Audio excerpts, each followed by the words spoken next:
Сайн байцгаана уу? Би та нарт энэ мэдээлэл хүрэхээс өмнө нэг видео үзүүлэхийг хүсэж байна. Та нар үзээд анхааралтай дүгнэлт хийгээсэй гэж бодож байна. За видео хүлээж. Why did you put it in here? Is this your medicine? Or are you carrying it for somebody else? My Your medicine. Okay. How come you didn't declare it for question number 1? medicine. I understand medicine. Your medicine, but this is medicine. And you've declared that you aren't carrying any medicine in this It's question. not medicine. This is medicine. I don't speak English. I understand this. I'm going to take a swab. We'll test it for traces of explosives. I don't understand. No, you're not going to call anybody at this point. За видеого үзээд дууссан байх тий. Тэгэхээр хүн болгон өөр ингэсэн дүгнэлтийг хийсэн болов гэж бодож байна.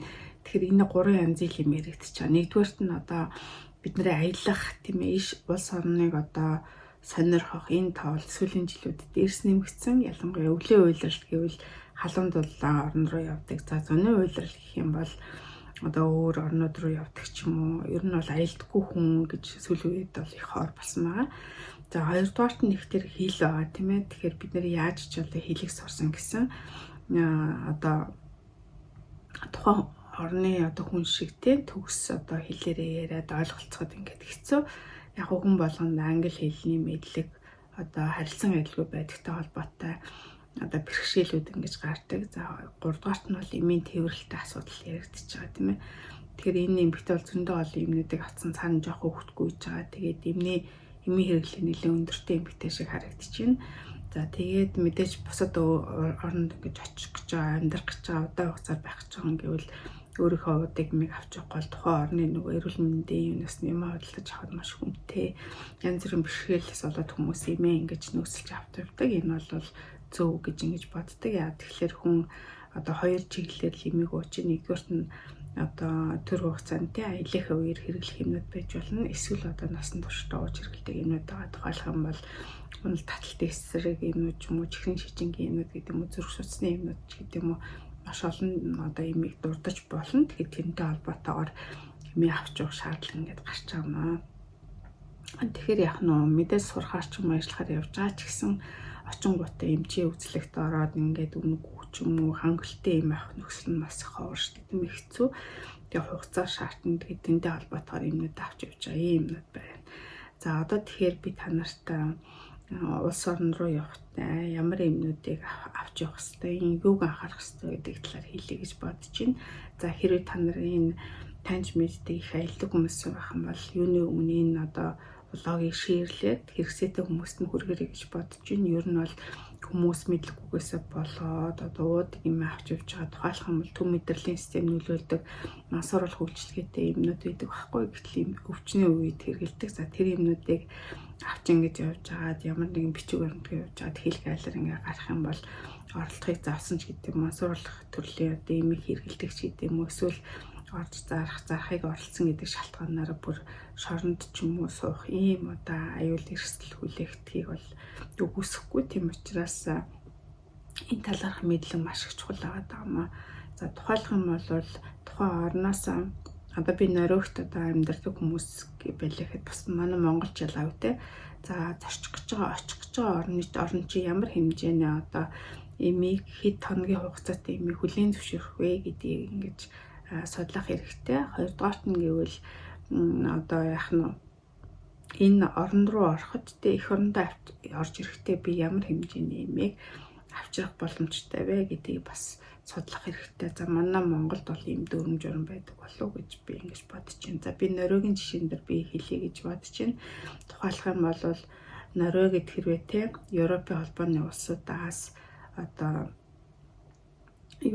ирж байгаа тийм ээ Шенгений орнуудаас Норвегт ингэж удаан хугацаагаар ирж ажиллаж амьдрахаар бол 12 сарын хугацаатай хэрэглэх хэмээ бол авчирч оруулж ирж болдог байна. За хэрвээ Европын холбооны бус улсаас ирж байгаа тухайлбал Монголоос ирж байгаа хүн Норвегид ингээд орж ирэхэд яг 3 сарын хэрэглээтэй тэнцэх хэмээ авч ирж болт юм байна. За хэрвээ допингийн бодис агуулсан буюу төв мэдрэлийн системд үйлчилдэг за мансуур болох ийм төрлийн юмнуудыг одоо өдөр тутамдаа ууж хэрэглэдэг байх юм бол 30 хоногийн хугацаатай хэрэглэх тэр имээ одоо нориуг руу оруулж болно, эсвэл нориугаас авч явж болдог байна. За ийм юм байна. Тэгэхээр энэ хамгийн одоо анхаарал татах юм нэг гэхээр бид допингийн бодис агуулсан ийм төв мэдрэлийн системд үйлчлүүлэх юмнууд байгаад байгаа. Тэгэхээр энэ нь бол тухайн улс очих гэж байгаа улс орн болоос харилцан адилгүй болдог байна. За Норвегийн жишээн дээр гэвэл орох гэж байхдаа 30 хоног, гарахтаа 30 хоног, Шенген орнууд руу зорчих гэж байгаа бол 30 хоногийн хугацаатай л юм яадаг. За тэгээд бүр ингээд орныхын юугаа багтлаад ингээд заасан тун хэмжээтэй энэ байдаг байхгүй юу? Тэгэхээр энэ бол их нарийн байдаа манай Монгол ч гэсэн энэ бол гарсан байх гэж ингэж бодож байна. За тэгээд ямар эмэнд ямар бичиг баримтыг шаардлагатай гэдэг нь бүр ингээд Норвегийн вебсайтаар эмийн одоо вебсайт дээр нь байж идэв. Тэгэхээр их нарийн дүрм журамтай байдаг хоногч тийм ээ.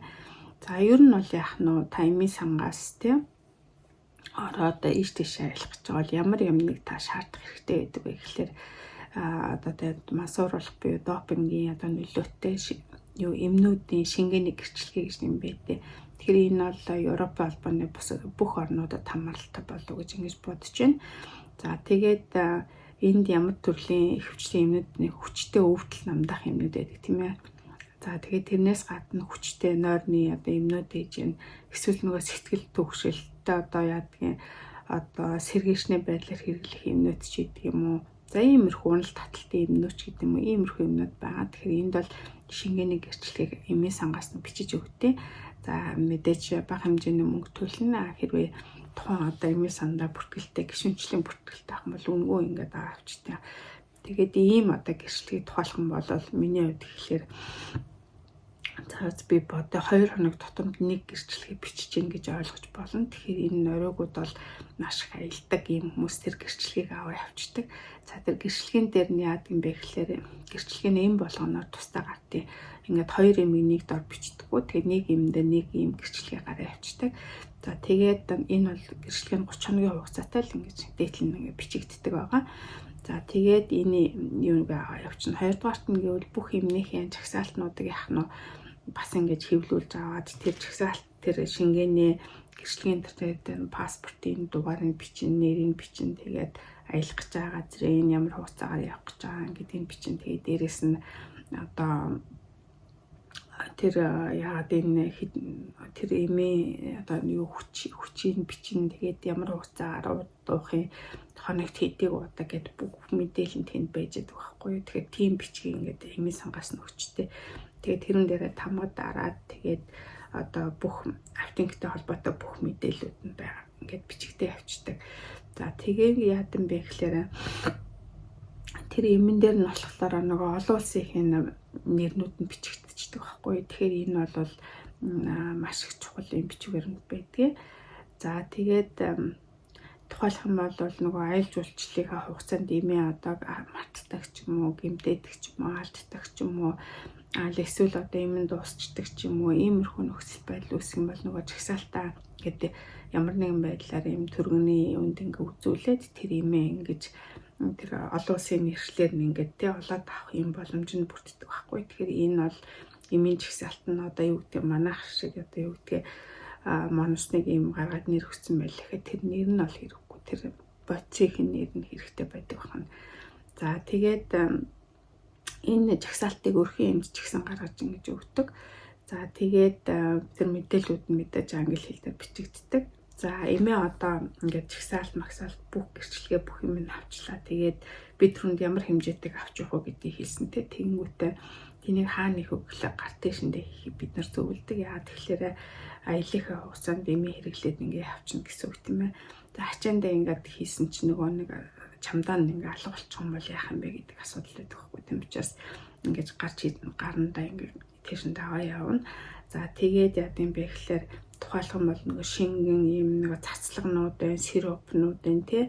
За тэгээ ямар нэгэн тоснууд байна. За иймэрхүү юмнуудыг авч явах заавалжгүй шаардлагатай юм бол нөгөө тухайн онгоцны шингэний одоо хязгаарлалт гэж нэг мэддэг ч тийм ээ.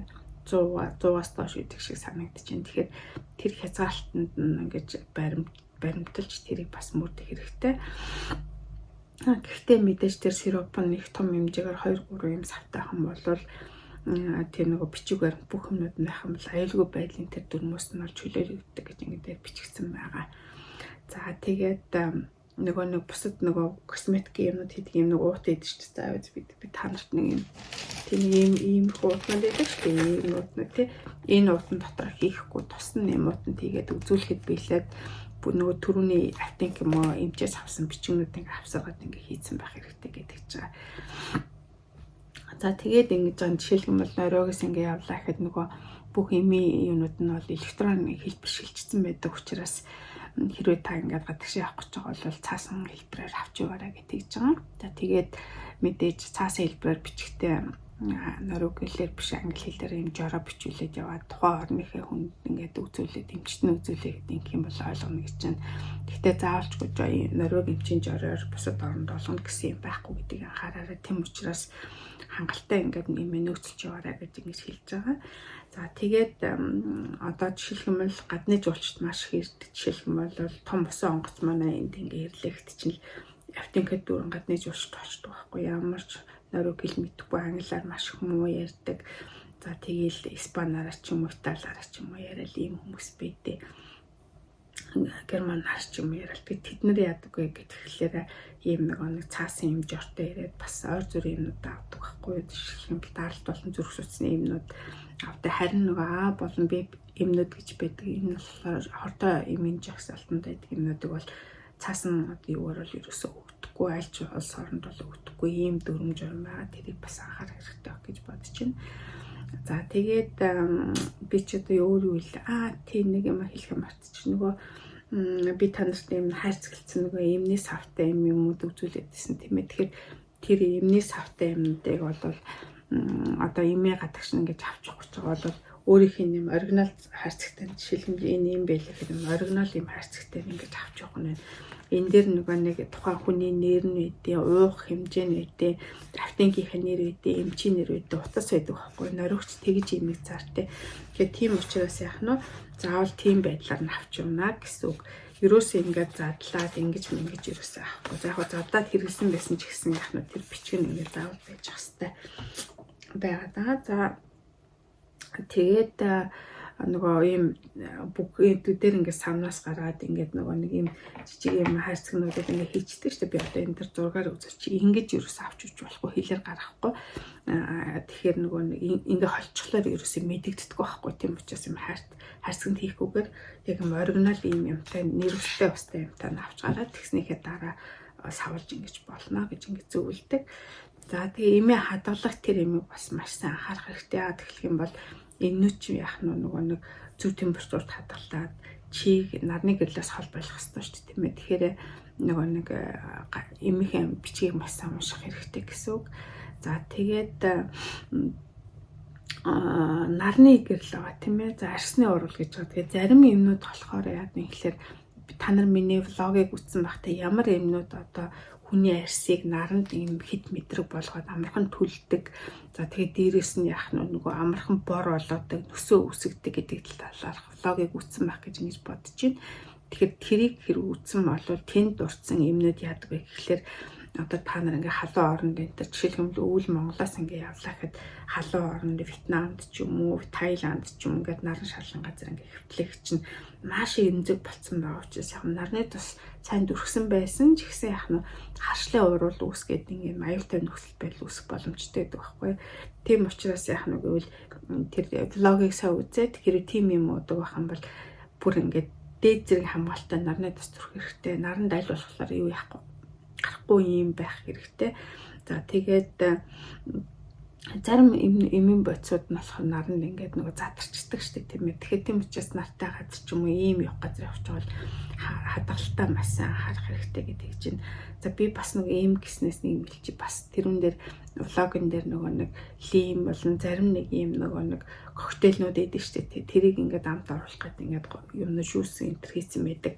За тэгээд нөгөө зарим юм архины юунууд нь бүр арсыг маш мэдрэг болгодог гэж байгаа байхгүй. Тэгмүү тийм буцсан цэврүүнүүд ч юм уусаа гинтгий ингээд бүх биений хавагнаад ингээд амьсгал богдоод хөхийг бол үгүйсэхгүй тийм ээ. Тийм учраас тэрийг та нарыг заавал үзэр гэж хэлмээр. Энэ тэр бол амин чухал юм зөвлөгөө шүү. За тэгээд иймэрхүү юмнуудыг та нарт хэлье гэж бодож байна. За ингээд багцлаад ингээд дүгнэлт ингээд хийх юм бол ер нь ол хүн аялахтаа их бага хэмжээгээр бол имийг авч явдаг тийм ээ. Тэрийг авч явахтаа за ингээд оригинал ийм сабагла бодолтой нэртэй устай автигаас ингээд төгсөн бүх юмтай авч явах хэрэгтэй. Эмнийхээ бүтэн жагсаалтын уух юу гэдэгтэй яг тийм олон улсын нэршлэр нь бичүүлсэн юм жагсаалтыг авах хэрэгтэй. Тамга тэмдэгтэй иймтэй авч явна. За өвчний заалтан ч гэдэг юм тиймж байсан болно. За тэгээд тийм жагсаалтыг аваад явна. За хатингууд бол тийм юу олгодог байх хэрэгтэй. Хэрэг олгодгүй бол тийм одоо бүгэлдэг тийм дүрм журамтай тийм цаас юмтай гаргах хэрэгтэй. За ялангуяа энэ нь болохоор төв мэдрэлийн систем нөлөөлдөг хортой эмийн жагсаалтанд АБ-д орсон эмүүдийг байнга ууж хэрэглэдэг хүмүүст илүү их хамааралтай гэж ингэж хэлмээр байна. За тэгээд авч явахдаа гар ачаанд авах хэрэгтэй. Тэгээд тустай ийм нэг косметик юмтай холихгүйгээр тустай юмуд нь тэгээд бичгээр бүх гэрчлэгээнийтэй нэг хамт яваад үзүүлэхэд бэлдээд ингээд аваад явах хэрэгтэй. За тэгээд тэрнээсээ гадна би юу хийсэн гэхээр аль улсад орох гэж байгаасаа хамааруулаад ямар хэмжээтэй эмийг яаж авч явдаг вэ гэдэг тэр дүрм журмыг сайн судлах хэрэгтэй. Энд бол жагсаалтнууд байдаг. Би Норвегийн жишээ хэлсэн те. Норвегиас одоо Европын холбооны болон Шенген орноос Норвег руу орж ирэх чинь бол 12 сар. За ингээд Европын холбооноос гаднах тухайлбал Монголоос Норвег руу орж ирэх чинь 3 сарын хэрэглээний эм авч явна гэж байгаа. За хэрвээ та нар байнга эм ууч хэрэглэдэг бол эмчээр яах нь англи хэл дээр олон улсын нэрээр нь бичсэн тийм цаасан рецептийг ингээд аваа явж явах хэрэгтэй хадгалаад хэрвээ гинтгийн эмчшин ингээд дуусах юм бол энэ тэнд явж байгаа тавтингт нь үзүүлээд ингээд мөнгөний төлөөд авах юм боломжтой улс орнууд бол байдаг шүү гэдгийг хэлээ. За тэгээд гар тэшэндээ хийгэрэй гэдэг би хэлсэн тийм ээ. За тэгээд хадгалт хамгаалтыг маш сайн анхаараарай. Тэгээд нарны дулаан орнууд монголчууд их явдаг шүү дээ тийм ээ. Тэгэхээр нар чинь эмэнд ямар хоорондоо холбоо хамааралтай гэдгийг бас анхаараарай гэж ингэж хэлмээр байна. Ингээд та нарт энэ мэдээлэл би бол маш их амин чухал мэдээлэл гэж хувьдаа их тоогоод байгаа. Та нар ч гэсэн хэрэгтэй байх гэж бодож байна. Тэгээ энийг аялдаг найз нөхдөд болон бусад хүмүүст шеэр хийж хуваалцарай гэмээр байна. Хэрвээ таалагдсан бол subscribe дарааж урам нэмээрэй. За ингээд түр баяртай. Аялал нь одоо маш их үлзийтэй сайн сайхан бай гэж өрөө түр бага.